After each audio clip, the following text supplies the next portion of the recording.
কিসের অঙ্কুরোদ্গম দেখা হচ্ছে? সোলাবিজে কোন অঙ্কুরোদ্গম হয়? মৃদ্গত অঙ্কুরোদ্গম। তোমরা বলো তো দেখি সোলাবিজে কোন অঙ্কুরোদ্গম হয়? মৃদ্গত অঙ্কুরোদ্গমে কি হয়? বীজটা কোথায় রাখে? মাটির নিচে।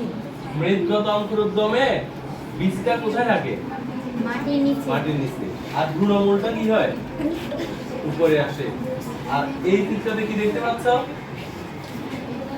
মৃদ্বেদী। এখানে কি দেখতে পাচ্ছ তুমি? বলো তো।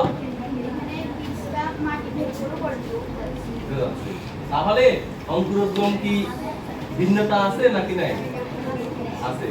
তোমরা কি ওর সাথে একমত? জি। হ্যাঁ? তাহলে এখানে কি আছে বলো তো? মৃদ্বেদীতে কি আছে? বাবা ওরা পাচ্ছে না, তুমি শিখাই দাও। কোথায় চিত্রতে দেখা তো? মৃদ্বেদীতে এটা কি? বীজ। হ্যাঁ ঠিক আছে, থ্যাংক ইউ। বুঝছো? পারবে তো? তাহলে আমার সর্বশেষ প্রশ্ন, সোলাবিজে কোন অঙ্কুরোদ্গম হয়? মৃদ্গত। বলো, পারবে? বলো, ওদেরকে শিখাই দাও সোলাবিজে কোন অঙ্কুরোদ্গম হয়? আচ্ছা, তো এরা যে এত দুর্বল, এদেরকে ওরা কি তোমার কথা কি শিখতে পারবে? মনে হয় তোমাদের কিন্তু চেষ্টা করতে হবে। তোমরা কিন্তু একটু চেষ্টা না করলে হবে না, কেমন?